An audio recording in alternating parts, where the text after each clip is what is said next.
Thank you very much, and welcome everyone. This one's an exciting one for us, as I assume that the vast majority of people that are listening tonight or will listen to this afterwards are qualifiers to the World Championships, either Ironman 70.3 or of course Hawaii, or both. And so I guess I should start with the congratulations. And perhaps if you're listening with aspirations of qualifying, then very best of luck on your journey, and I hope you do so.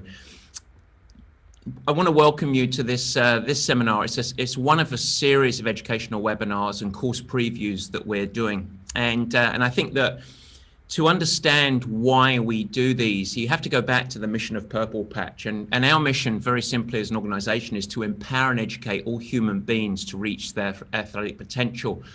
And it's from this mission that, of course, these sessions just fit squarely in with our passion and our driver as an organization. And so I hope tonight that you make the most of it. I will say that there's absolutely no need for notepad and pens for a couple of reasons. First, after the session, we'll be recording, or we'll be sending you this recording, but we're also collating a lot of the information that I talk about tonight into a PDF for you to review, and we will send that packet. It will be very nice with all of the information presented. Of course, the real fruit of tonight's discussion is going to come out of the Q&A at the end. And as Tiger said, feel free to pepper the questions in there. I think we're going to have one or two of the Purple Patch coaches. I know that Scott Layton is joining us, who might be answering live as we go along. But also at the end of the session, of course, I'll be going through. It's going to be pretty meaty. I started to plan this session, and I can chat a lot. I can tell stories, and I try and make it as succinct as possible, but there's a lot to give here. There's a lot to talk about. And so we are probably going to go 45 minutes or so of talking, but at the back end of it, I'm happy to stay on longer to answer as many questions as you might have. If we do run out of time, all of the questions that you put into the chat, we as a team will answer those. We'll come back and we'll put those into the follow-up so everybody can see the questions and the answers. So we don't want anyone to go missing, okay? As we navigate tonight, we will be charging along. But if you find yourself wanting more, if you're like, okay, that was great, but I need a little individual help, feel free to reach out to us at info@purplepatchfitness.com. That's where you can also answer your follow-up questions. And it might be time for an individual consultation that we can provide you, and we can provide that information. We'll also put that in the packet at the end because we want to help. Now, before we get going, I was having a conversation today, and for you guys that are heading to St. George, Ironman 70.3, I will be in St. George, as will Coach Michael Zinski, as well I think some of the other Purple Patch coaches, but we are going to put together a get-together, a powwow, a pre-race meeting at that race. And chatting to a good friend of mine tonight, we thought we would join forces just as we did at the last 70.3 World Championships in Nice. And so look out for the information. I'm just going to tease it here. In fact, Tiger doesn't even know this is coming. But myself and Mark Allen will be doing a complimentary pre-race course overview in Nice. Goodness me, that would be a lovely holiday for Mark and I, but it wouldn't be very good for you guys that are racing in St. George, live and in person. So we're going to sort out those details over the coming weeks and send it to you guys. So you'll want to be on the newsletter so that you can see that information. It should be a lot of fun. Mark is not only knowledgeable, he's very, very humorous and funny, and he finds me funny. So that's really nice, isn't it? So let's. I think that to get going tonight, as I plan this, we have to ground ourselves first. We have to have, as Purple Patch athletes that are listening and non-Purple Patch athletes that are listening, I think this is really important to start. And I don't want to dive into this is how you train for 70.3 Worlds, this is how you train for Kona without us grounding. So take a deep breath out. When you train for a World Championships, not much changes.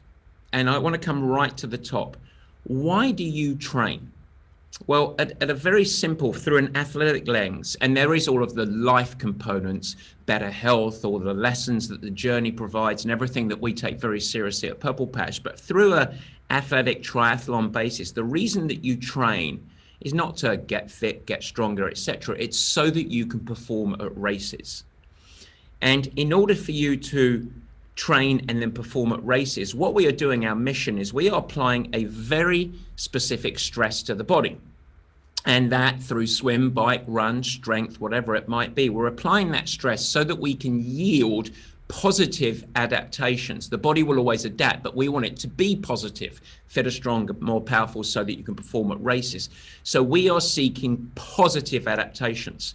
What are the interruptions, the things that can get in the way of those adaptations? Well, you can have a really bad training program with too much load, etc.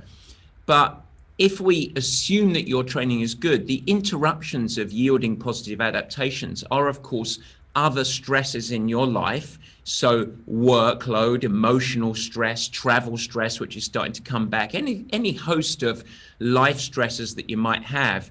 And then I would add potential stresses that could be stresses that actually support those systems, offset some of the negative stresses, such as sleep, nutrition, hydration, fueling in and around workouts. But they become really negative stresses if we don't nurture them, look after them, etc. And so this basic principle, while we talk about all of the supporting habits and having training that integrates into your life so that you can manage all of the other stresses in life, and we care about high quality sleep, making sure that you're having good nutrition, and all those other very, very basic but important things, these components don't change because of a title on a race. And so what I want to do tonight, most importantly, if you remember nothing else, is if you are time starved, as the vast majority of people on here are, then you have family, you have work, you have everything else. You are looking to integrate your training into life. And just because you're getting ready for a world championships, it doesn't change. And so grounding, that's done. Now what we want to do is frame those on the call and what we're doing. So I want to get the mindset right on this, because as I mentioned, the vast majority of people on the call have qualified.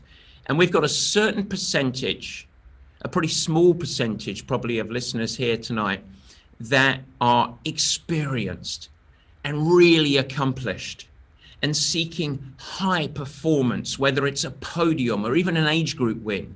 And we'll talk about that, but that is actually a smaller percentage of the people that have qualified and are going to the World Championship.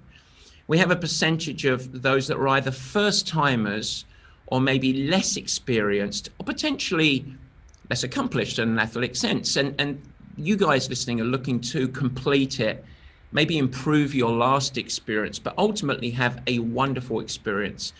But I'm going to try and talk to both sides of the aisle if you want to think about that. But I want to explain Kona or 70.3 Worlds to both of you guys. These are races. They are races. And it has, as I mentioned before, the label of a world championship, but ultimately it is swim, it is bike, and then it is run. And I recommend you do it in that order. And ultimately, just like any race, your mission, we talked about the mission of training. Now you talk about the mission of racing. Your mission is going to be the same, whether you're trying to win the darn thing or get around and have a wonderful experience. You want to get from A to finish as fast as you can. And that will never change. And you got to this place where you're at today, where you've qualified and you're getting ready for this win off of the back of a whole bunch of stuff that was successful for you. You put in hard work, and by definition, the vast majority, maybe somebody got in via the back door, but the vast majority, you've got in through performance in a prior experience, another race. And so I think that when we go through the details tonight, you will be best served going to any world championships, relieving the title as a burden. Instead, you are going to succeed and achieve your results, whether you're trying to win or whether you're trying to finish, as treating this race as a celebration, a real celebration. And I think that far too many athletes overcomplicate the process. They change too much. They turn their back on the principles, the strategies, the methodologies that saw them achieve the results to get here in the first place.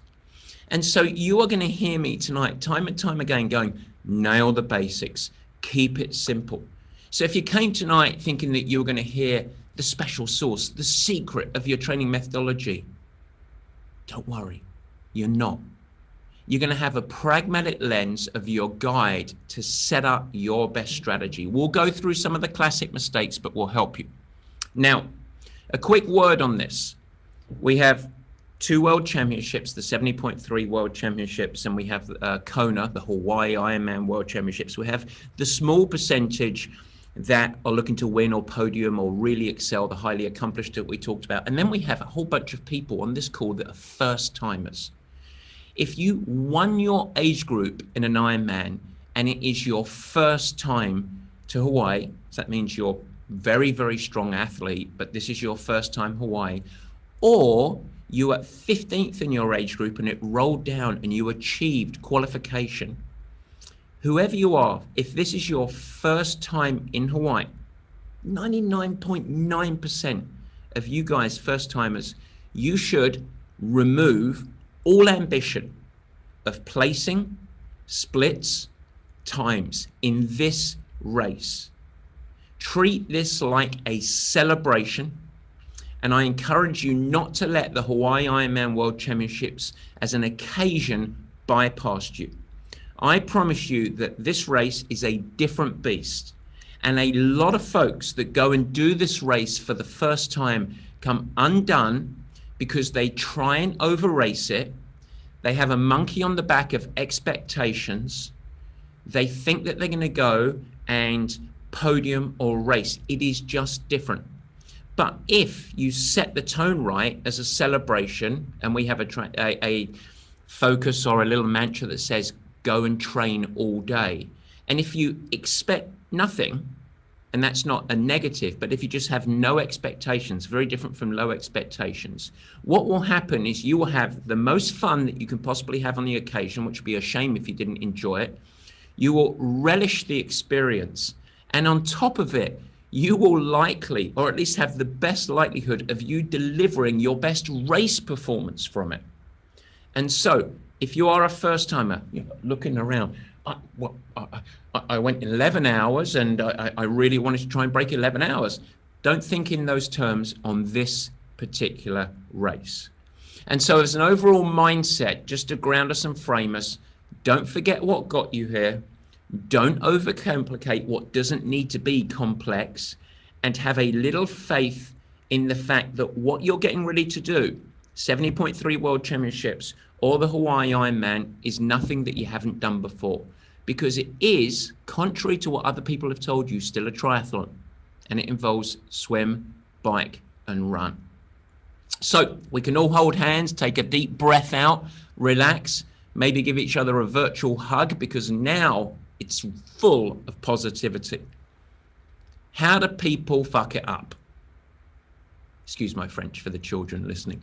How do people go wrong? What are the common mistakes of people that are training for a world championship event? What are the things that undo performance? There are a few key mistakes that over the course of the last 15 to 18 years of coaching athletes at this level, and we are, I think, 750 plus athletes that have qualified to a world championships under Purple Patch so far. So we've seen a lot of them. What are the mistakes that we have seen? There are a few, and I want to go through them because they're important, and we're also far enough away right now that none of us need to make these mistakes. All right, number one, grinding all the way to the race. For those of you that have been training consistently all year, maybe since what we call postseason, and you've gone through the early part of the year, you've probably done races, you've probably qualified or potentially qualified in the early part of this year to the last few weeks, and you've been really consistent, not taking a short break, and I mean 5 to 10 days, where you reset both mentally and physically, and you turn your back on the sport, that is a mistake. If you don't do that nowish, over the course of now to the next couple of weeks, where you turn your back and you reset, if you have just been grinding on training all of the way, there is a high likelihood that you will carry deep, imperceptible fatigue going into the race. And so it's a key component. Now, you might say, what does that mean? 5 to 10 days turning your back on the sport. Well, luckily this week, and it's ironic timing, but this week's Purple Patch podcast is about taking a break. Exactly this subject. So I encourage you, and we'll add it into the show notes afterwards, or in our follow-up afterwards. But taking a break will be really, really healthy. And I mentioned 2 components there. Number 1, your physical rejuvenation. But number 2, training for the World Championships carries cognitive load.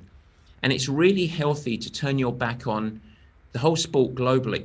And so don't plan, don't analyze courses, don't train with structure, put your power meters and your GPS monitors away, don't obsess over your Whoop bands or whatever you wear, just turn your back. Keep healthy, you're not going clubbing, you're not going out on all-nighters, stay healthy like a normal human being, but you're not in structured training. So I'll move on from there, but I think that's a really critical component that we see athletes that do it well have great success. Athletes that avoid it because of fear or worry about being fit enough for the races often carry fatigue into the race. So that is number 1, and I hope you remember that. Number 2 is labeled globally as over-obsession. Over-obsession.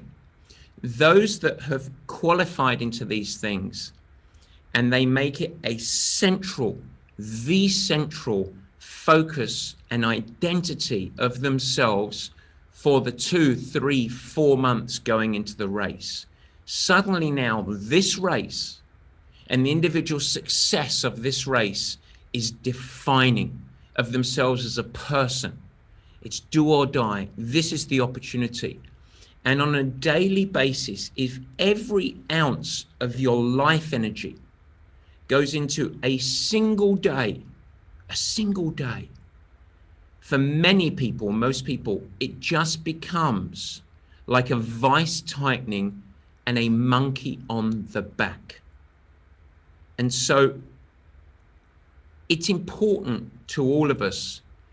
It's fun and defining, and it takes commitment and hard work, but ensure that amplifying the focus as a pass fail and a monkey on your back and obsessing and thinking that you have to get every detail perfect to go and have a wonderful experience is a big mistake. And instead, as you'll find out, it's about layering consistency that can be integrated into your life, that then you can, yes, do some preparation and course planning and fueling and nutrition, but if you keep it in context of the broader part of your life, it's going to be something that is, here's this magic word, sustainable. And if it's sustainable, and then you can retain consistency, and when you're consistent, you'll actually thrive. So over-obsession is mistake number 2. A little more tangible, a little more practical and maybe accessible, and a little more into the real fundamentals of it. Mistake number 3 is athletes that add too many training hours to their existing program. Let's imagine that you were training consistently and your sustainable training hours on average, and I know that life ebbs and flows, and so therefore training load should ebb and flow depending on what's going on with those lifestyle stressors. But let's say an athlete has 12 or 13 hours a week that they can consistently train while achieving positive adaptations and not allowing the rest of the fabric of their life to collapse. Great. That's what's been successful so far. Boom, it's a World Championships. I've got to get ready. It's the Hawaii Ironman. It's really hard. Goodness me, I've got to get ready. St. George is a tough course, and I really want to do well there. And athletes tend to find a way to try and cram 15, 16, 17, 18, 20, 25. I've had athletes join at 30 hours a week while they're a CEO and a family with 3 kids. How do I fit it into life? Guess what? Life continues with a normal stress load. That's not going to change. If you cram more than sustainable into it, something has to give. And the first thing that gives is your habits. People start to do less of a good job on their self-care. They start to compromise sleep. They start to skip things like post-workout fueling. And there starts to become an accumulation. And these athletes show up fit as anything, but fatigued. And then they wonder what happened on the back end of the bike and why they collapse into the run. And they finish the race, and that cycle begins because they collapse on the run. They don't do very well. They end up walking more than they want to walk. And they come to the end and they think, goodness me, I've got to work on my running. And quite often they start to do more. Of course, that's not the ultimate solution, but it's really, really hard. So cramming too much hours in. Mistake number 4. I am the recovery coach, so labeled by other people, but forgetting recovery. So people start to, a lot of athletes, because it has that title, people start to change things, and it's out of ambition and anxiety. Anxiety that they're not going to be ready, and great passion to do really, really well. And one of the key components, one of the 2 common mistakes that we see athletes make is to lift up the easier sessions. So in any training program, purple patch or otherwise, you're going to have the more challenging sessions of the week. We label those key workouts, the ones that the rest of the supporting training sessions are kind of built around in many ways. And those are important. But it's where the other workouts are, the easy, soul-filling, low-stress 30 or 40 or 50-minute run, the recovery swim, the easy bike rides just built for fat utilization and general endurance. When the load or the intensity of those starts to come up and they go harder and harder, suddenly your training program turns into not wonderful, eclectic, different, colorful meals, but chicken casserole. Everything's just kind of blur and mixed together. And it doesn't enable the body to recover and rejuvenate. The other component that starts to happen because of that training cramming is we start to compromise sleep. And that becomes the central part of your recovery and adaptation process and toolkit dismantled. And so don't forget your recovery.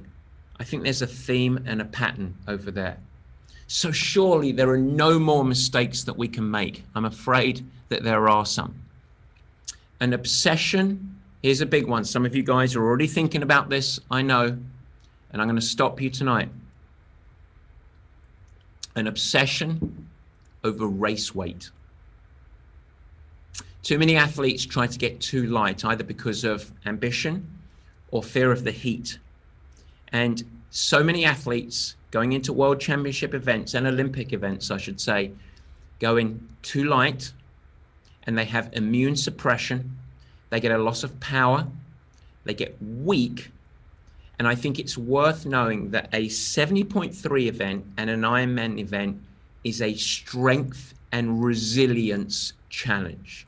You need to be foundationally, from a hormonal systemic standpoint, robust, healthy. You need to be fresh.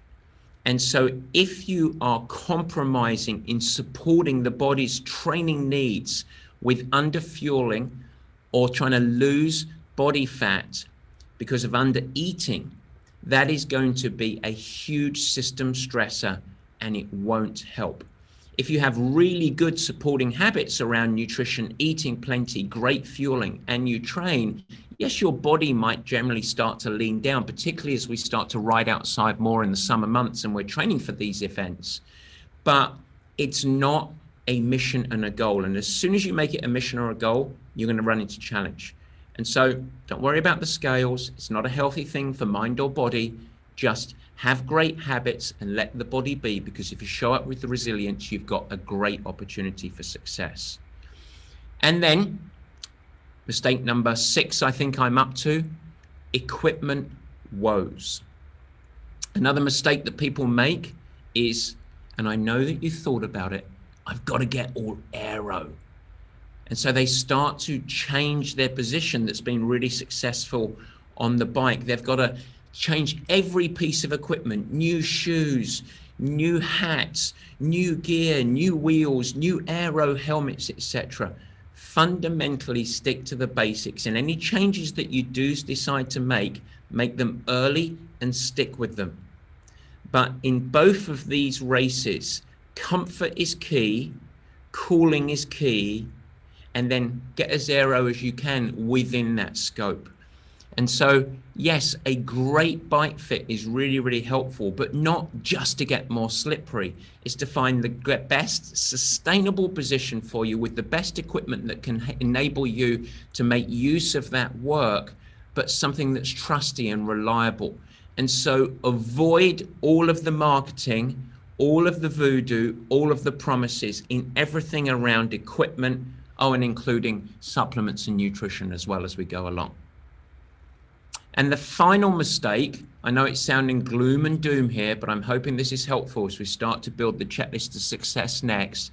But the final mistake, especially getting ready for world championships in hot races and places, so St. George and Kona would fall under that, is athletes doing all of their key sessions and seeking those key sessions in the hottest environment possible, or even worse, over-clothing, over-dressing, so that they can get adapted. Heat adaptation is important, and I will talk about that in a few minutes. But trying to get heat adapted via overdressing or doing it in the middle of the day in your key sessions, the ones that are really important, will only lower your training quality and amplify the stress. And so we want to get adapted. We want to make sure that we can start to acclimate the body to the environment it's going to be racing in, but there's a very particular way to do it. And it doesn't include seeking heat and humidity in the sessions that are particularly higher intensity or very challenging. So that's really important. As mentioned, the occasion of these causes folks to lose their head. The good news is that all of us on this call and all of us listening afterwards don't need to lose our own. We can go forward. So enough of the negativity, Mr. Dixon. What is the checklist to success? It is startling in its simplicity, folks. But here's the question of the day. Do you have the courage to do it? Of what I've talked about so far, do you have the courage to follow through in keeping things simple? Here is your checklist, and it's important. Number one, double down on what works for you. Now, if you've been going through training and things have not been working, you haven't been happy, then this is a good time to evolve the approach globally. But if you're up to this point and things have been going well, you've been consistent, you've improved, and then for the most part, there is a little caveat, but for the most part, I think you're better served to retain consistent training hours, mostly retain consistent training hours and layer them over many, many, many weeks into your world championships. So for the most part, from a training standpoint, you don't need to do anything radical. I would stick to the training rhythm, the schedule, because it's important for us to understand that your success isn't magically dialed in over the final 6, 8, 10 weeks of these races. It is and should be layered over many, many weeks, and for some athletes, many years. So stick to what you know works. That's number one.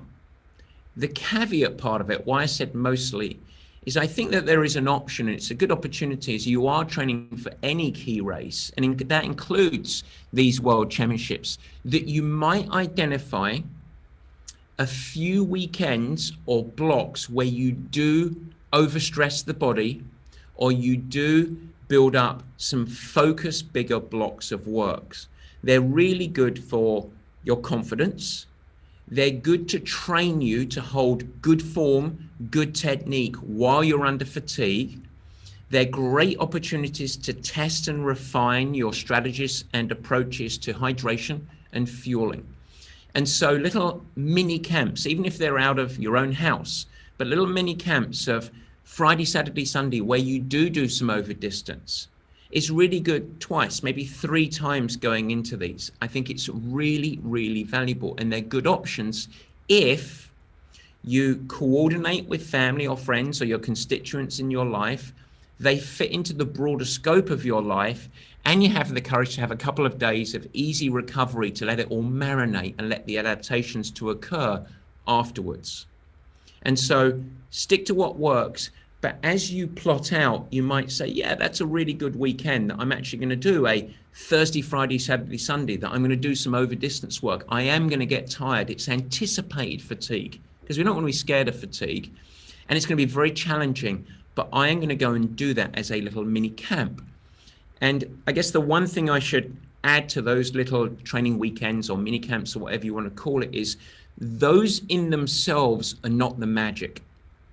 The magic is the journey, but they are just little opportunities to, from an emotional standpoint, build confidence. From a practical standpoint, test, as I mentioned, fueling and hydration, and really train you to go through a little bit of the resilience and the form under fatigue. That's holding good posture on the run when you're tired. That's holding good bike position when you start to get really fatigued. Thinking about pedaling and terrain management when you are emotionally tired. Those are really good experiences to go through, but we want to recover on the back end.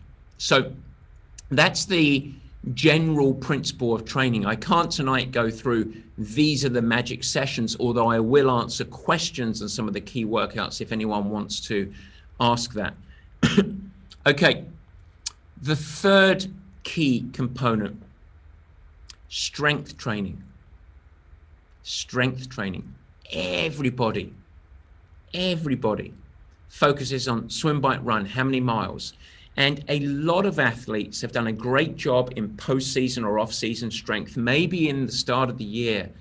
But athletes that retain the appropriate type of strength training through this next block of work tend to be really, really successful. It's the type of strength. And I actually wrote about strength in an article that's going to be coming out really soon. And I realized that, or we realized at Purple Patch, one of the challenges, one of the reasons that strength drops off beyond the obvious, which is the prioritization of swim, bike, and run, which we understand, is I think a lot of athletes and frankly a lot of coaches don't understand what type of strength to do when you're training really hard. Strength training, even for a time-starved athlete right now, it needs to be short. It shouldn't dominate a lot of time. It needs to be therapeutic in nature. So strength isn't just about doing squats and deadlifts and component like that. It's about joint mobility, tissue health. So there's a lot of mobility under the banner of strength. So it's quite therapeutic. And you're looking to retain a lot of the strength gains that you've made up till now. Finally, you want to keep nurturing and working on a lot of the, let's call them minor muscles or stabilizers, which are the very muscles that keep the prime movers in action and activated when you are deep and under fatigue.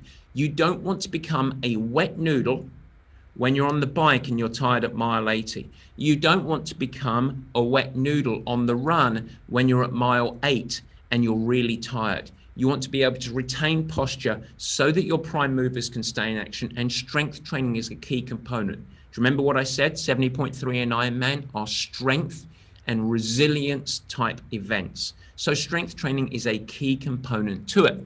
Now, we get some of that from doing big gear work on the bike, hill-based running, all high value stuff. But the supporting strength is really important.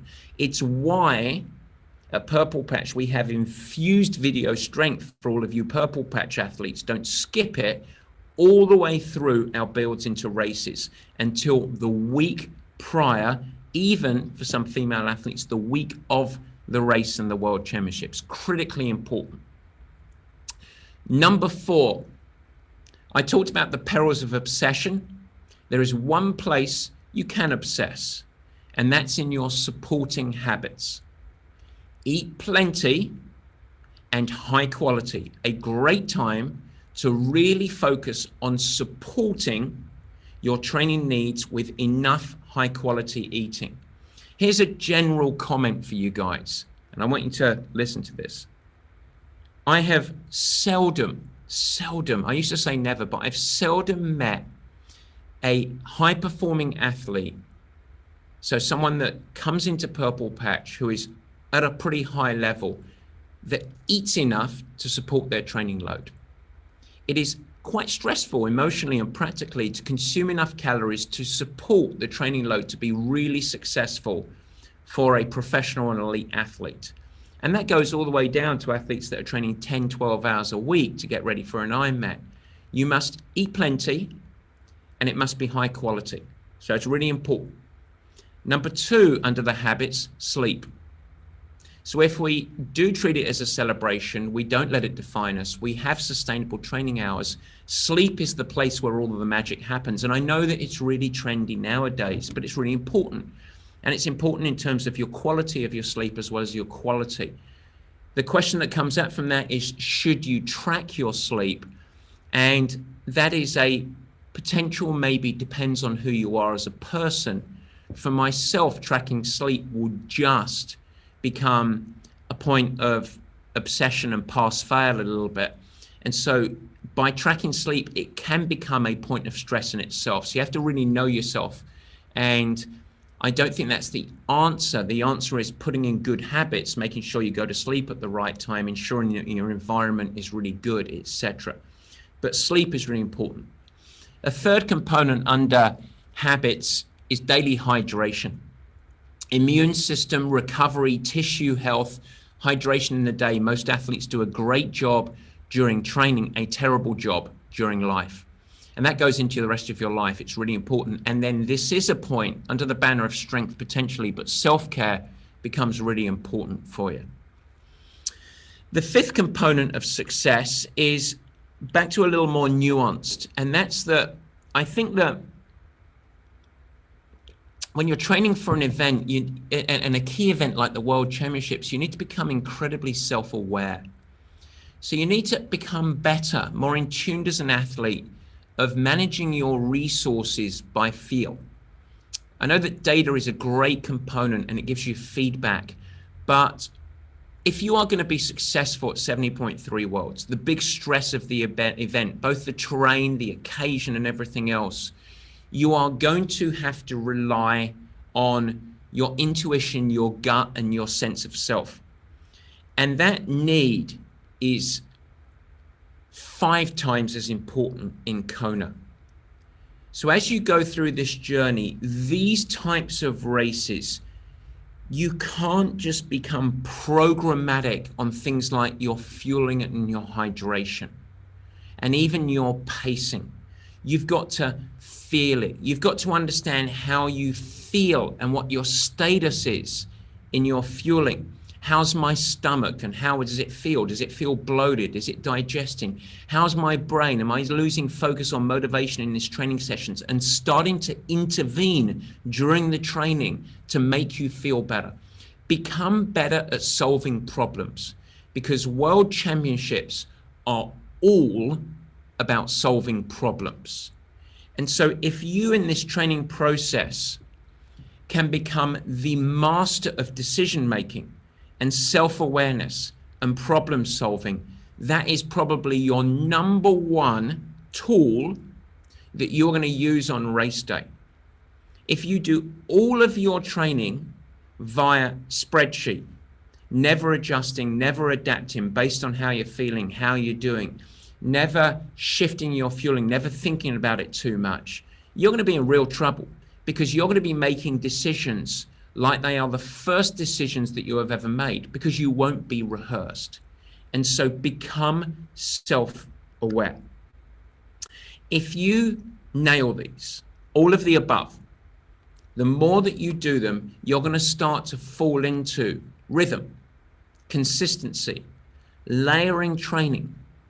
And that's the thing that's going to get you better. Okay, great. So that's the training component. Is there anything else, as I sip my tea, is there anything else, excuse me, for the World Championship specific? Yeah, there is. I think that, and this might sound paradoxical, because I talked about not letting these races define you and you don't over obsess about them. but you should do your homework, and you should do it focused and really plot the occasion. But you should know the logistics of these races like nothing else. You should know and understand the course. It is really, really helpful for you to do your homework up front on the logistics on the course. You should, as I mentioned before, get your equipment dialed in relative to it and keep it. You should think right now about your nutrition and fueling and how you're going to carry that nutrition and hydration. And you should practice it on the sessions that most mimic the type of training or race specific sessions that you're doing, and practice it, how you're going to carry it, how you're going to use it, what works and what doesn't work. And I think that if you do those two things, really controlling the controllables and getting your equipment and your hydration and fueling plan dialed in early, and really knowing the homework over the logistics of the week, going into the race, the course itself, and everything else, it's going to breed confidence because it's familiar to you. And finally, on this little part, I think that coming back to the highest level, make the journey fun. A world championships is never about the day. It's not about the day. It's about the 2 or 3 months going into it.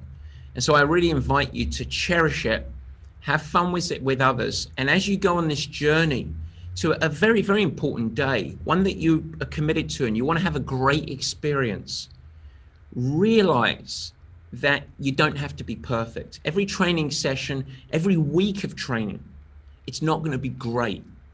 In fact, you might, hope you don't, but you might get a little niggle on the way. You might get a little sick on the way. You might have life get in the way.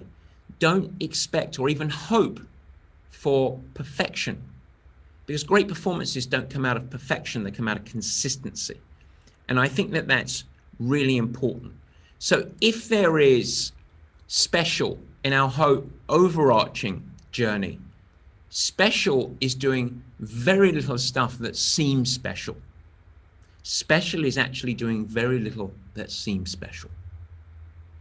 All right, let me give you some quick hits. St. George first and Kona first for the courses. And we will be doing race previews for St. George and going through, and for Hawaii. So I didn't want tonight to be about, this is about this course and this is what you need to do to get ready, because we will be doing those just like this session, lots of opportunity, but you want to do that much closer to the race. This is about setting the mindset and the framework for your journey to World Championship. But I will say, in your training, purple patch athletes, you can go and take a nap in this, because this will be infused into your training globally. Non-purple patch athletes, listen up. St. George, you want to do a ton of terrain management work. You might not have terrain like St. George, but the more that you can get on understanding your best speed yield, going up climbs, going through rolling terrain, the better. This is a course of variety, both on bike and run. You want to do lots of terrain management work. Number one, these are quick hits. Number two, dial in and understand how to come out of the saddle on your bike. If you are not a great technical bike rider, and when you climb out of the saddle, if your quads hurt and your heart rate starts to blow out for the roof, and you couldn't stand for 5 minutes, not that you'll be standing for 5 minutes on race day, but 5 minutes, chatting away, standing out of the saddle, it's not good enough. You want to improve that. It's a skill, and it will help you.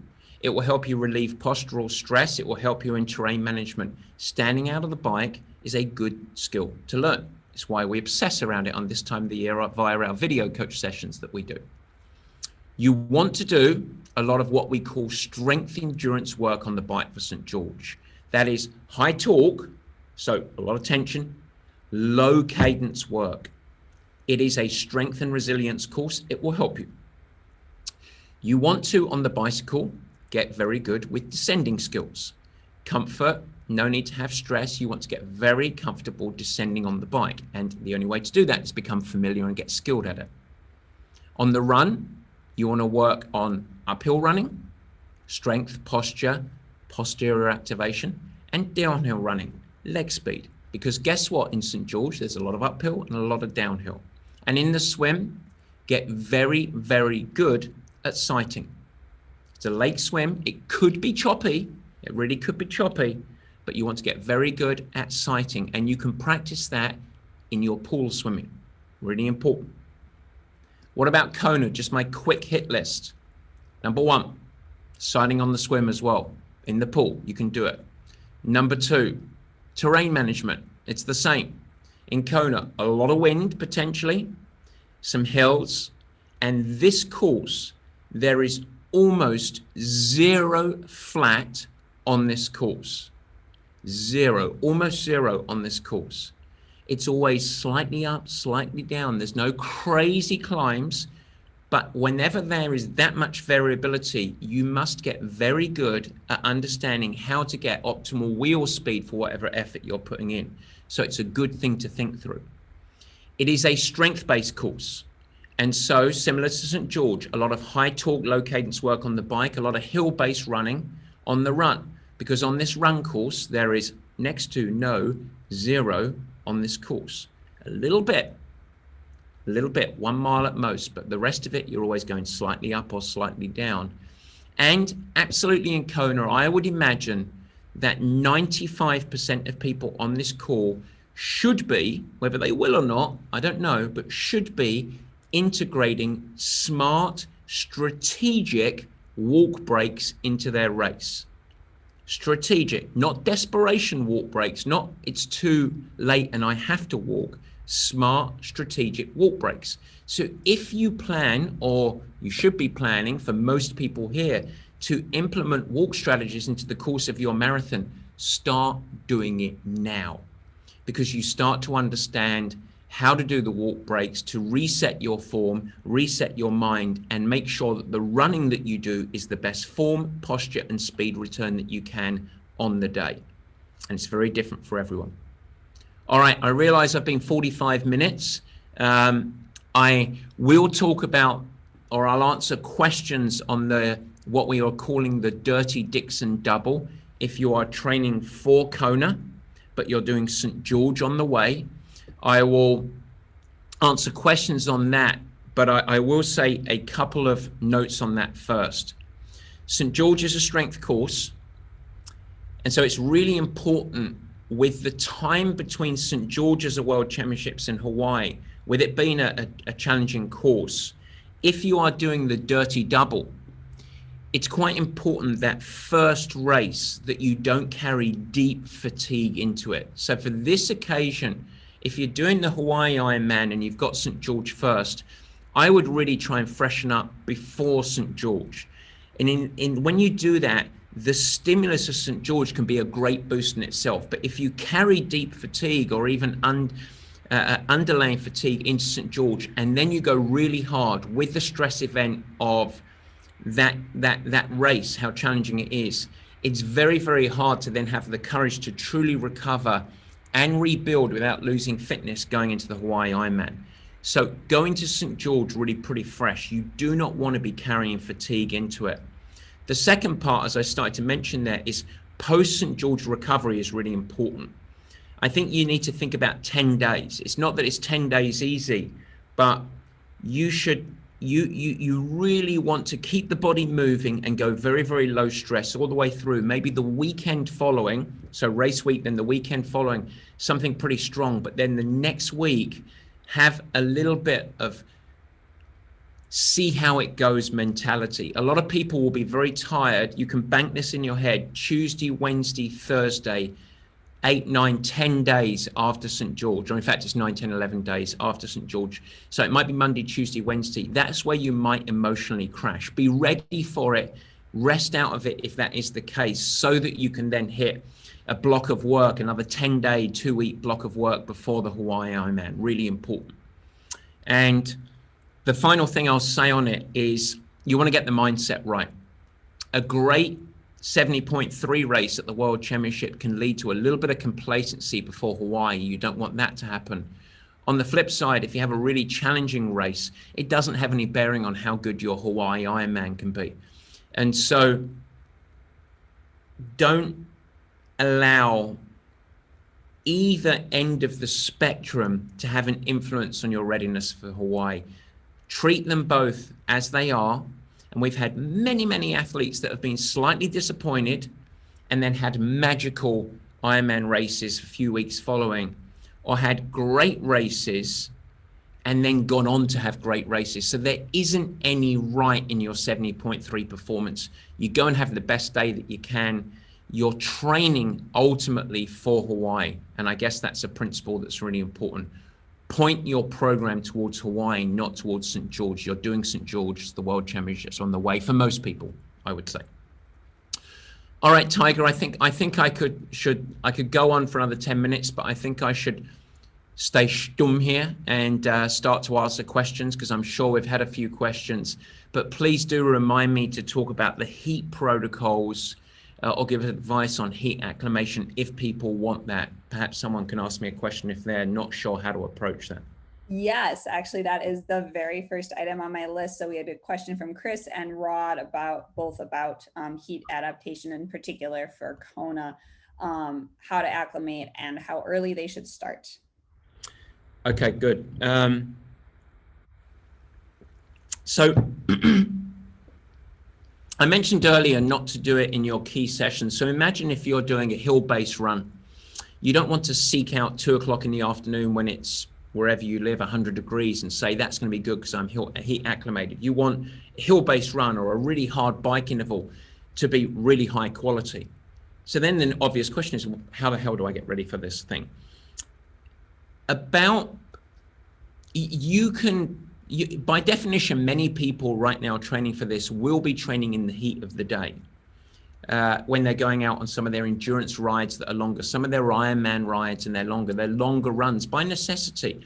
And globally, you want those, and it's fine to train in heat. So I'm not suggesting you shouldn't train in heat, just don't seek it and certainly don't overcload through it.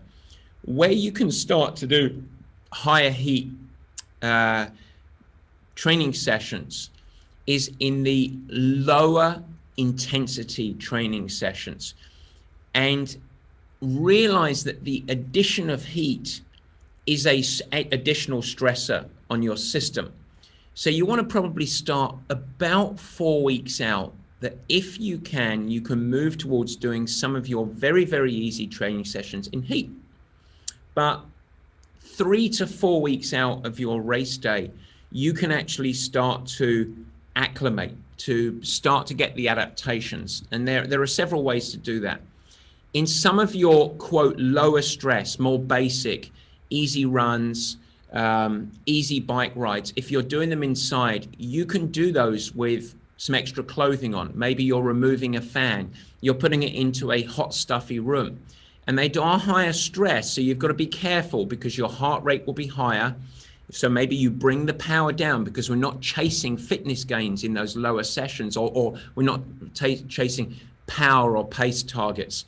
So you might have to lower it, but you can either go out in the heat of the day or a hot, stuffy run. And you can do some of those sessions in a hot environment. So some people will do them in the bathroom with the shower running, whatever it might be, to make it hot and steamy. And those are claustrophobic. So that's the sort of very simple way. The scientific way to do it is following training sessions. And these can be following key sessions or very basic sessions. Any training session post-workout, immediately following, you can go into a hot tub, a sauna, that's optimal, a steam room, or a hot bath that has hot circulating water. So you maybe fill the bathtub and then you release the plug and you keep hot water coming in, submerged up to the neck. And immediately post-workout, this is pretty horrible, whether you're sitting in the sauna or sitting in a hot bath, you stay in for as long as you can, 10, 15, 20, up to 30 minutes with no hydration. Goodness me, that's horrible. And you just sit there and get claustrophobic. And you are stressing the kidneys and it will release vasopressin, and the result will be that you will boost, because of that diuretic hormone, you will boost your blood volume. Your plasma volume increases, so you have more blood in your blood, and you become a better cooling machine. Now, once you've done that, and you can do that every day, depending on your access, every session, unless you are accumulating fatigue too much and you're starting to feel really run down, then you back off of it. Once you come out of it, you have your shower, you get dressed, and then for the next 4 to 5 hours, you want to begin a rehydration protocol to bring your hydration status back up. The reason that we don't hydrate in those is because we want to stress the kidneys a little bit. And so that's real pragmatism, but you've got to be aware of your overall systemic stress and realize this is a little cherry on top of the big puzzle. And so it fits within the principle of what I started with, which is we're seeking positive adaptations. If the heat acclimation work starts to get in the way of your overall system health, then you're going to be more acclimated but fit and fatigued. So be really careful. A couple of other components. All of us, before training for these things, need to seek, obviously, medical advice, healthy and everything like this. This is really stressful. And so if there's any question at all, don't do it. Seek doctor's advice. I have to say that caveat, and I know that that's obvious, and you thought, oh, here he goes again, but it's really, really important. You ensure that you are doing this in a platform of health. 20 minutes in a sauna, how bad could it be? It's very, very stressful. So while it might be okay for 5 minutes, then 7, then 10, and then you might just sit there. But more is not better. Just doing it will elicit. And then what I would do before you travel to the course, and I know I'm spending 5 or 6 minutes on this answer, but before I would actually travel to the race, I would pull out of that and freshen up. Then you arrive at St. George or most typically Kona, and you don't do it over there because the environment that you're training in itself is the environment, and that's going to give you the continued adaptations to get ready. And the result is higher blood volume, better cooling mechanism, and better adapted to deal with the heat. Fantastic. Okay, we had some questions then. I know that we're going to be doing specific St. George and Kona overviews, but we had a whole slew of questions around hill training for the run. So maybe we can touch on that. People asking about whether what sort of the best option is for getting ready for St. George and also Kona on hill specific training. Two answers there. The first is if you've got great access to trails, variable surface with a lot of terrain, I think that a lot of trail running is a really good way. And in fact, the only route, or is a really good way, I should finish my sentence, to build muscular resilience and sort out idiosyncrasies of biomechanical form, forcing you to hold good stabilizing muscles, good posture throughout. Trail running is a great thing. And it's also in the big picture of you doing your training, you can get away, I have to be careful how I say this, you can get away with doing more training, more duration of running without it having a really negative impact on subsequent training hours or subsequent training days. And so everybody has concern over going the distance and running off the bike. And trail running is the one way that emotionally you can get used to being out there for longer. And I have, and this is a reversal of how I used to coach actually, but I do sometimes send athletes out for 2.5, 3 hours even, and some of my pros even longer, some of my more resilient runners longer, but on trails. But on the road, my pros would never go more than 90 minutes in a single session, maybe 2 hours for some of the lighter athletes. But we do very, very little longer duration running on road surface, hard surface. And I know that you want to do some because you want to build the tissue resilience and the familiarity of being on tarmac or concrete, but we don't do much. So that's one, is trail running is a really good thing. Hill-based running for both of these, there are two parts of the hill. What goes up must go down. You need to train both. So the first is, unless you are doing intervals less than a minute, the most valuable hill-based training on treadmill or outside, and I prefer most outside, but treadmill is a good tool as well. You want to be 6% grade or less. And that's because above a 6% grade is very, very hard to retain running mechanics that will transfer to flat running. So we're worried about everything behind us, the posterior chain, and driving off, having running being a pushing event. And when you're on a shallower grade, 4, 5, or 6%, you tend to be able to work on that. So it's good for strength, it's good for form, and it transfers to better speed and better retention of posture on the flat run. So that's one component that's really valuable. And so keep the grade generally at a slightly shallower. Steeper isn't better, even though you might be doing that.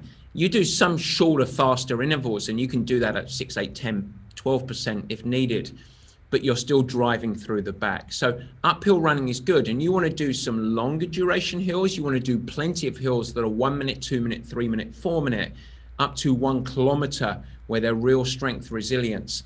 The other component that's really helpful is running downhill. And here's the thing about running downhill. You don't need to run downhill, I use this word very specifically, hard, but you should run downhill fast. So it's about standing tall and letting gravity do that thing, which is take it up. And you want to almost run downhill and get very used to, as the foot hits the ground, you don't let the hips sink into the ground. You just let the foot come up and spring. And if you do really good with just, and then foot speed picks up, and you're building resilience of the quads, and these are quad pounding events, you're building leg speed, but you want to get the biggest speed yield that you can in training while keeping it relatively easy, as it were. So you don't need to run downhill hard, you just let gravity do its thing and you keep up with it. And that's going to give you all of the neurological and muscular training effects that you want. Specific workouts, maybe this isn't the venue for it, maybe it is, but I can answer that if needed. Yeah, no, that was great. And then the next big group of questions here, we had some around general tapering. I know you touched on this, but do you have any specific thoughts around sort of what a taper should look like for St. George and for Kona? Yeah, two things that I will say on this. The first is, if in doubt, have more rest. If in doubt, have more rest. The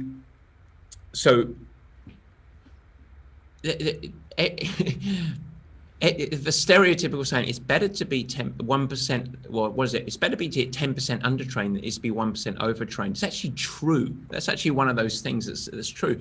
It's better to be slightly underdone than it is if you're overdone for these races. You go in tired, then it's troublesome.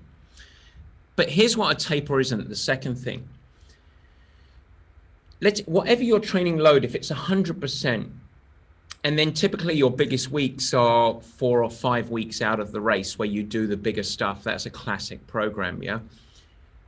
I don't think a training program going in where it just tapers in the way that you would getting ready for a 100-meter track and field event, where you go down 80% of load, then 70%, then 60%, then 50%, and you go down and you go and get ready for the race.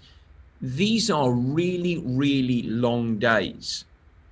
And so a taper doesn't look like this, because if it looks like this, by the time you're in race week, mentally and physically, the body doesn't remember, because it's been 3, 4, 5 weeks since you did that big stuff, what it's like. And the mind doesn't remember. You don't have the confidence of what it's like to do some over distance stuff and some longer stuff. And that's not good. And so instead of just trimming it off in the last month and letting the body slightly freshen up, but also detrain mentally and physically, I think it's better 3 weeks or so before the race to put in 2, 3, 4, up to 5 days of a serious clean out, where you keep training, but you keep it very low stress. And coming out of that, you do a couple of endurance days where you will probably feel like poo, really bad, lethargic fatigue, and it's the body going into this slump. But if you really have confidence, just a few weeks out of the race to clean out, to absolutely clean out, then what you can do is a 10-day cycle of work that is really familiar and quite challenging as your regular big Ironman work, but it's not quite as hard, not quite as much. So if someone were training 20 hours a week, it might be 15 or 16 hours, but it's still got a 4-hour bike ride. It's still got a 90-minute run on there. It's enough to make you feel like I'm an Ironman athlete or I'm a 70.3 athlete.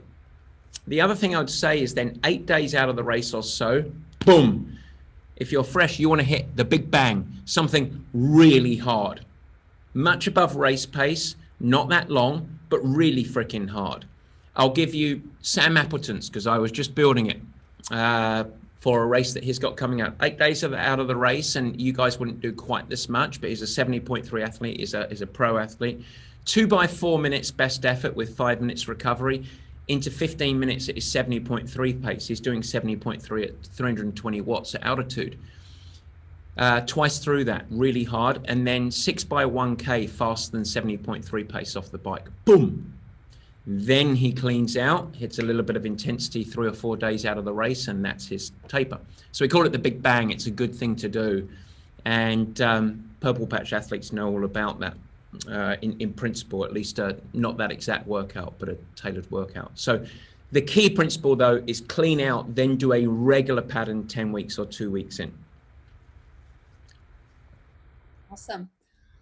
All right. And then just, I know we're a bit over here, so just a couple quick more. One around similar on the bike for these. We had a couple of people that were asking about general prep recommendations for the hilly bike, especially building confidence on descending and handling, and you can add in a couple of suggestions on climbing too, again, especially for people in flatter areas. Yeah, for Purple Patch athletes that have been doing our for non-Purple Patch athletes, let me explain what we do. We have a twice weekly at least video coaching that we do for any athlete based on a trainer, and I'm going to start with that here because one of the things that we do a bunch of intervals on those trainer, but it's not about just the work, because we can just prescribe that and go and do it on any of the platforms that are out there. We do it so that the athletes train outside of them being fun and joyous, and we can make fun of each other and support each other. The athletes can do the training as intended. And a huge component, if you are worried and concerned about descending and the hills, etc., it starts with establishing great posture on the bike, where it is absolutely habitual for you sitting on the bike and becoming at one with the bicycle. Soft elbows, shoulders supple, staying with good posture, but not with locked elbows and tight tension.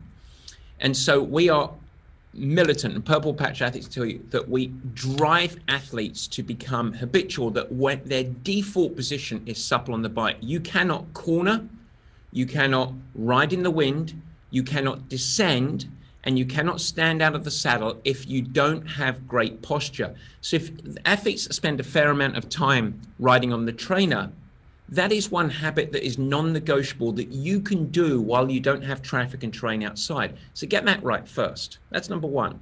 Number two, when you're outside, train it. The thing that delivers fear is the unknown, the unskilled. And so you've got to go and play. You've got to become really good at handling. Our pro athletes every week, twice a week, go into parking lots on their easy ride and do figures of 8, coming around the corner, making sure that they turn their head to look where they want to go, coming around the corner and unweighting or weighting the outside pedal, pressing with the inside hand, so that they become, with good posture first, they then become at one with their bicycle. And then they go out and they try and seek the terrain that they're going to be doing on race day. I've got a professional athlete, Lena, who most of you guys won't have heard of, but is Danish and went through a major accident, complete facial rebuilding. And she's gone through, I started to work with her after this accident. She's coming back and she has post-traumatic stress from the bike. So we've been deliberately having light sessions, no intervals outside, where she just goes and becomes familiar. And a few weeks ago, she became, in her first race after all of this, she won and was Danish national champion on a twisty turny course, because she is on our live video sessions, becoming good at posture and then going to practice it. And so that's the only thing. Specific training, you want to do a whole bunch of heavy strength endurance work, because that isn't how you're necessarily going to climb the climbs, but that is a tool that you need to understand. And we could have a whole session on that. We've done whole sessions on that, but I know that we're running out of time. So big gear work, lots of hill-based riding, it will help you overcome. Okay. All right. Last two questions here. The first is on, we had one come in on using power versus heart rate from Chris. I never trained with power. I do everything by heart rate. Is there an advantage to using heart rate versus power to determine race pace? So maybe you can touch on just metrics for pacing your race in general. Heart rate is a measure of your internal work rate, metabolic stress. Power is an external feedback of the work that you're doing or producing. And the third component to it is how it all feels. I think in both of these races, with the occasion, it's very hard to have a rigid structure, a narrow structure of output, and expect to stick to that on bike or run, power or pace. I think it's very difficult to have a rigid cap or band of internal stress and stick to that no matter what. You have to be self-aware, why I talked about self-awareness, but heart rate is a really good thing if you are well versed with it and you understand to moderate, manage, and give you real-time feedback, particularly on the bike and the early stages of the run potentially. It's because you can't beat physiology. And so I would say in racing, power is nice to have as part of your heads-up display to give you feedback and saying, okay, I know this is the output and that seems smart. Heart rate is a clear feedback mechanism of relative to the stress of the race, the stress of the swim, your status in your substrate and your hydration, the heat impact. If you have in your experience that you can ride 140 beats per minute and you're at 173, it's probably not a good thing and you probably want to slow down. So it's good to have, but it's two components of the bigger puzzle. If one thinks that they're going to go into a race and say, I'm going to ride at this heart rate period, or I'm going to ride at this pace or power period, and they are going to align exactly on race day, I don't think that's the best strategy. And that's a big question that's for the sake of time. I wish I could go deeper, but I can't go deeper.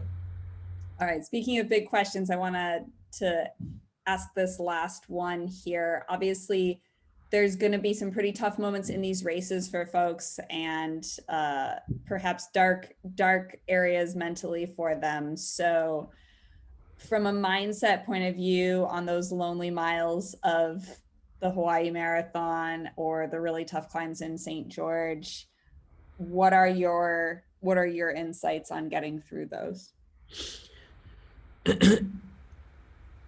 So that will be a central part of our pre-race stuff that we will do several weeks out of both of these races.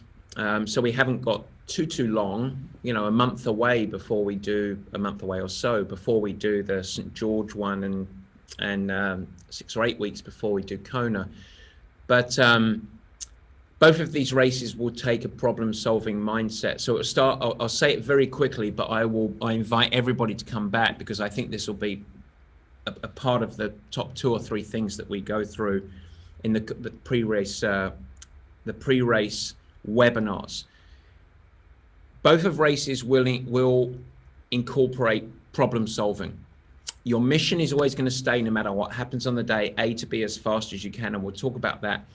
The problem solving component is accelerated and improved if you start incorporating self-awareness and problem solving into your training on a day-to-day basis. So it begins now, because you can become better at it as you do it more.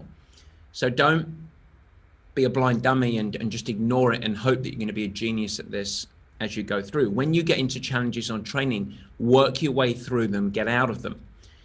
The components of problem solving could be cramping, could be overall exhaustion, could be, oh my goodness me, I'm only at mile 2 and I've got 24 miles to go. How do I do this? It could be fueling, it could be stomach blowing up, it could be dizziness, etc. So first, understanding what the challenges are, and then solving to those. If your stomach is really bloated and you feel sick, don't rigidly stick to your fueling plan. Drink water and try and get the calories that are not absorbing going through the system. If you're losing motivation, you're getting cloudy, you're losing focus, you wish you were never here, it's sugar. You need sugar. Get sugar, the quickest source that you can, gels, Coca-Cola, whatever it is, and get it in your system. So those are the sort of fueling and hydration ones that you need to work through. And under those, remember, you don't know how you're going to feel in 10 minutes time. So don't judge yourself and don't go down a black hole. Do something about it and then say, I've got to be patient. I've got to let the body work its way through. And on those two components, it's okay in the big picture of these races to do something that many people don't have the courage to do. Maybe back off a little bit and de-stress the system. So that's one thing. The second component, if it's cramps or mechanical fatigue, then you want to do a couple of things, but break the big problem into smaller problems. So if you've got 24 miles to go and you are in peril, don't worry about 24 miles. Think about 1 mile. And that's the project, 1 mile. What do I need to do to get from A to B in this mile? And it might include taking running a minute, walking a minute, whatever it might be, but you need to get to that mile. Then you reset, you top up with calories, you reset the mind, and then you don't think 23 miles to go, you do 1 mile. So breaking the big problem down into little problems keeps you on mission. And the final thing I'll say to it is, I said the mission never changes. So you've got to start the thing knowing that you will run into problems. And every person, the winners of the race, to the people that finish across in 17 hours or 8 hours or whatever the cutoff is in 70.3 worlds, every person goes through problems. So it's not crazy. It's not your world or race collapsing. It's a part of the journey. So you know it's going to happen. It's going to be essential that you navigate through it, and you must be equipped to go through. So if you hold on to the commitment, and when it happens, you don't let your mind go into the gutter, and instead you say, I've got to fix this. Whatever it is, fix it. And that got people way too inspired and way too excited, way too far out of the race. So I will say, and we have been joined, I know that I've seen Scott adding commentary and adding some really good stuff in the chat button. Scott, I'm not sure if you had anything particular, and you can just stay muted for 5 seconds if you don't, but if I have missed anything for a 1 minute piece of magic, feel free. If not, stay muted and we'll just thank you very much. The only thing I would add, and I think you're going to address this in the upcoming previews of each of the race, but I think it applies to both, and it kind of touching on the final point of the mental part is smile. Really, at the darkest part of that race, smile. Look where you are, look who you're with, look how you got there, and just smile even if you don't want to. You race faster when you're smiling. It sounds crazy, but it's true. It's a wonderful point. Thank you, Scott, and thank you for being on here tonight. Scott's one of my main men, one of my key Purple Patch coaches. We've got a wonderfully tight coaching team at Purple Patch, a small team, and we rely on each other heavily. I rely on each of the other coaches at Purple Patch heavily. We have a wonderful team environment. Tiger, is that the bell tolling? It is. We do have a couple of additional questions that are a little bit more event specific. So we'll run through some high level answers to those, I guess, in the follow up. And then definitely for everybody that's here, a lot of specifics around how to attack each phase of the course for St. George and for Kona. We will go into much more depth on the prep for that, equipment, mindset, all of that in our upcoming course previews for each of those. So St. George will be right around probably beginning of September, and then mid-September for Kona. So keep an eye out for those on our website and in our newsletters, and we will dive deep into all those questions, either in our follow-up email for this or in those webinars. And I would just wrap it up to say thank you for all of you guys listening and being a part of this. I want to wish you the best of luck on your journey. I really want to thank Scott for being here tonight and being so helpful. I appreciate that. And especially want to thank Tiger, not just for being my sidekick here on this, but everything that she does at Purple Patch is a massive part of our team. And so nice to have the support of you, Tiger. And this session isn't about this. But I'll mention it that if you do want to dig deeper with Purple Patch, if you want us to help you or be partners on your journey, if you're non-Purple Patch, just reach out to us. We're happy to have a conversation to see if we are the right fit for you. info@Purple Patch Fitness. You can of course respond to the email, but you can reach out after this session if you'd like. That's not the reason that we're driving this, but or doing these sessions, but if you would like to reach out and find out more to see whether our squad program or individual coaching would be suitable for you, and then we are of course here for you. But mostly everyone stay safe and have fun. And I think that Scott's message at the end on race day should carry you through all of the months going in, and that is smile. Have a great time. We will be doing previews for the races online. We will also be doing meetups in person in Kona and 70.3 Worlds, 2 magical events. And so we don't want to let the occasion bypass you. Appreciate everyone being here, and take care, everyone. Cheers.